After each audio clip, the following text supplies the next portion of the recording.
नमस्कार, मैं हूं आपके साथ पूर्णिमा मिश्रा। हमारे खास प्रोग्राम क्या कहते हैं नरेंद्र मोदी में आज आपको सुनवाएंगे पीएम मोदी का वो ऐतिहासिक भाषण जो उन्होंने 23 अक्टूबर 2020 को बिहार के भागलपुर में दिया। अपने भाषण में प्रधानमंत्री ने कहा कि बिहार में पहले जो सरकारें रहीं उन्होंने आदिवासियों के कल्याण के लिए, उन्हें शोषण से मुक्ति दिलाने के लिए सिर्फ झूठे वादे किए और अब एनडीए सरकार आदिवासी बच्चों की शिक्षा, उनके स्वास्थ्य, उनके लिए घर, उनके रोजगार पर पूरा ध्यान दे रही है। साथियों, ये सिर्फ सत्ता सुख के हैं। आपकी जनता की सेवा से, आपकी जरूरतों से इन लोगों का कोई सरोकार नहीं है।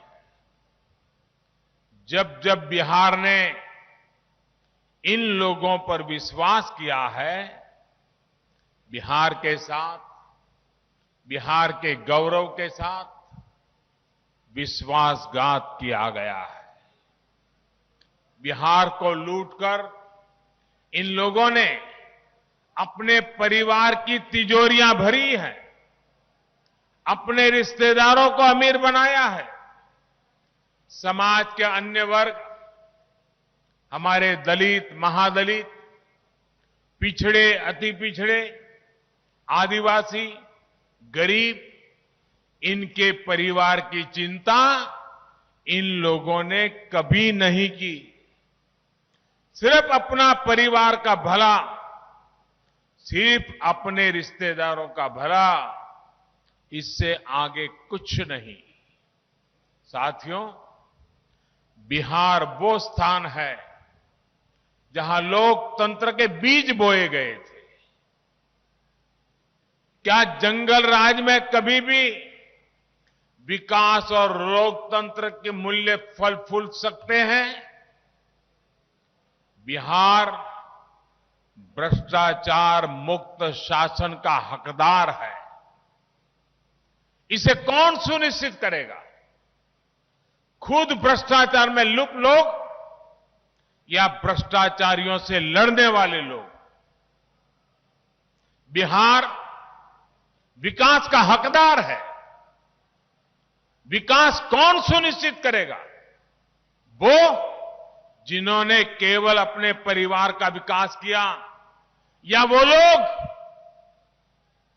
जो लोगों की सेवा में अपना परिवार भी भूल गए? बिहार रोजगार और उद्यमिता का हकदार है। ये कौन सुनिश्चित कर सकता है?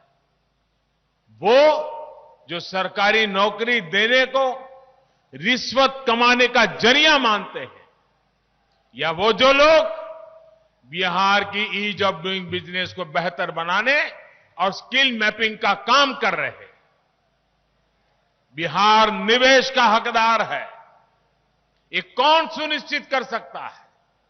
जिन्होंने बिहार को जंगल राज बना दिया, या जो लोग बिहार को सुशासन दे रहे हैं, बिहार के विकास में जी जान से जुटे हैं। बिहार बेहतर कानून व्यवस्था का हकदार है। ये कौन सुनिश्चित करेगा?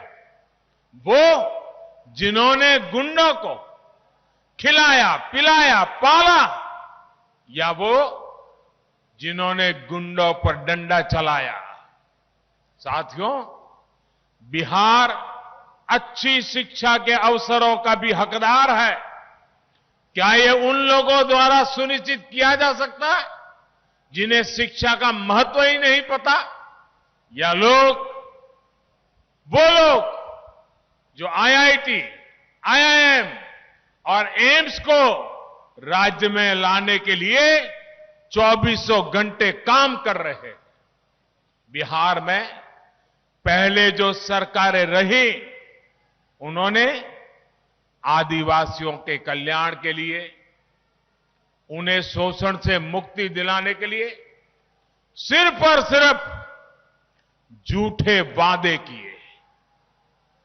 अब एनडीए सरकार आदिवासी बच्चों की शिक्षा, उनके स्वास्थ्य, उनके लिए घर, उनके रोजगार पर पूरा ध्यान दे रही है। साथियों, भागलपुर सहित बिहार के शहरों की जो हालत इन लोगों ने कर दी थी, वो आप अच्छी तरह जानते हैं। छोटे दुकानदार, व्यापारी, कारोबारी, मजदूर, इनके जंगल राज में हर कोई परेशान था। इसी का नतीजा था कि भागलपुर, मुंगेर सहित यहां के तमाम जिलों में सिल्क के अलावा दूसरे उद्योगों के लिए भी जो अवसर थे वो खत्म होते गए। भाइयों और बहनों, सामान्य जन की सुविधा के लिए बिहार के युवा के रोजगार और स्वरोजगार के लिए बिहार के इंफ्रास्ट्रक्चर पर ध्यान देना बहुत जरूरी था। इसी सोच के साथ बिहार के लिए 1.25 लाख करोड़ रुपए का प्रधानमंत्री पैकेज घोषित किया गया। बीते सालों में बिहार में 3,500 किलोमीटर के राष्ट्रीय राजमार्ग या तो बने हैं या फिर उनको चौड़ा किया जा रहा है। भागलपुर से गुजर रहे राष्ट्रीय राजमार्ग के चौड़ीकरण के लिए भी अब स्वीकृति दी जा चुकी है। इस नेशनल हाईवे का लाभ भागलपुर और बांका के साथ साथ आसपास के कई जिलों को होगा। हमारे व्यापारी, कारोबारी साथियों को होगा। लगभग 750 किलोमीटर से ज्यादा रेलवे लाइनों के चौड़ीकरण, बिजलीकरण और ओवरब्रिज बनाने का काम भी बिहार में तेजी से पूर्णता की तरफ आगे बढ़ रहा है। साथियों, बीते वर्षों में गंगा जी के ऊपर ही 1.5 दर्जन करीब पुल या तो बन चुके हैं या फिर काम चल रहा है। आज गंगा जी पर औसतन हर 25 किलोमीटर पर एक पुल बनाया जा रहा है। पास में मुंगेर में रेल महासेतु पहले ही पूरा हो चुका है। कुछ दिन पहले ही विक्रमशिला सेतु के समानांतर 4 लेन के नए पुल का काम भी शुरू हुआ है। ये पुल जब पूरी तरह से बनकर तैयार हो जाएगा तो भागलपुर की दूसरे जिलों से कनेक्टिविटी और बेहतर हो जाएगी। इससे उत्तरी बिहार से झारखंड आना जाना भी आसान होगा। विशेष रूप से हमारे व्यापारियों और शिव भक्तों को इससे बहुत सुविधा होगी। गंगा जी के अलावा किऊल नदी और कोसी नदी पर भी पुलों का विस्तार किया जा रहा है। भाइयों और बहनों, भागलपुर सहित बिहार के अनेक शहर और व्यापारिक केंद्र गंगा जी के किनारे बसे हुए हैं। आज हल्दिया और वाराणसी के बीच वाटरवे पर व्यापारिक जहाज तो चलने ही लगे हैं। इसे अब और बड़े जहाजों के लिए भी तैयार किया जा रहा है। इससे भागलपुर को भी सस्ती और कम प्रदूषण वाली कनेक्टिविटी मिलेगी। भाइयों और बहनों, अभी जो हाल में ही देश की कृषि को आधुनिक बनाने के लिए बड़े सुधार किए गए हैं, उनका भी लाभ बिहार के किसानों को होगा। मंडियों से जुड़ा कानून तो यहां पहले ही खत्म कर दिया गया था। अब बिहार में कृषि इंफ्रास्ट्रक्चर पर और तेजी से काम होने की संभावना बनी है। अब बिहार के गांवों में, छोटे शहरों में कोल्ड स्टोरेज की व्यवस्था का और विस्तार होगा। जो नए कानून बने हैं, कृषि कानून, उससे यहां के आम, मक्का, लीची, केले की पैदावार करने वाले किसानों को बहुत मदद मिलने वाली है। नए प्रावधानों से खेत के पास ही स्टोरेज की सुविधाएं तैयार होगी। सरकार ने भी इसके लिए 1,00,000 करोड़ रुपए का फंड बनाया है। इस फंड से किसान उत्पादक संघ यानी एफपीओस ऋण ले सकते हैं और भंडारण की व्यवस्थाएं बना सकते हैं, कोल्ड स्टोरेज बना सकते हैं। इसका बहुत बड़ा लाभ फूड प्रोसेसिंग सेक्टर को भी होगा। जब फूड प्रोसेसिंग से जुड़ी कंपनियां यहां आएगी तो किसान की आय में भी बढ़ोतरी होगी। साथियों, एनडीए के विरोधी दल जब किसानों के लिए कुछ कर नहीं पाए तो अब किसानों को लगातार झूठ बोलने में जुट गए। आजकल ये लोग एमएसपी को लेकर अफवाहें फैला रहे हैं।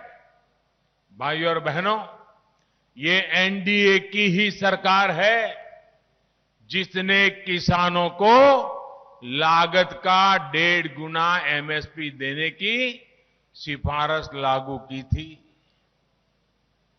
ये एनडीए की ही सरकार है जिसने सरकारी खरीद केंद्र बनाने और सरकारी खरीद दोनों पर बहुत जोर दिया है। जब ये लोग सरकार में थे, उसकी तुलना में बिहार में ही मैं उनकी पुरानी सरकारें और नीतीश जी की सरकार की तुलना करता हूं। बिहार में ही धान की सरकारी खरीद 4 गुना और गेहूं की सरकारी खरीद 5 गुना बढ़ी है। साथियों, इनके पास आज तक इसका जवाब नहीं है कि जब इनकी सरकार थी तब एमएसपी पर फैसला क्यों नहीं लिया, क्यों इन लोगों के समय में किसानों से इतना कम अनाज खरीदा जाता था, क्यों इन लोगों ने किसानों की, बिहार के किसानों की परवाह नहीं की। साथियों, किसानों के लिए ही नहीं, हमारे पशुपालकों और मछली पालकों के लिए भी पहली बार व्यापक कार्यक्रम बनाए गए हैं। देश में ये पहली बार हुआ है जब केंद्र सरकार द्वारा गाय, भैंस और दूसरे पशुओं के लिए मुफ्त टीकाकरण का इतना बड़ा अभियान चलाया गया।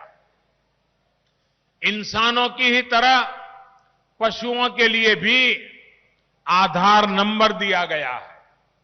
हमारे गोपालकों को, हमारे पशुपालकों को सुविधा हो, उनको पशुओं के लेन देन और स्वास्थ्य से जुड़ी जानकारी मिले, इसके लिए मोबाइल ऐप भी बनाया गया है।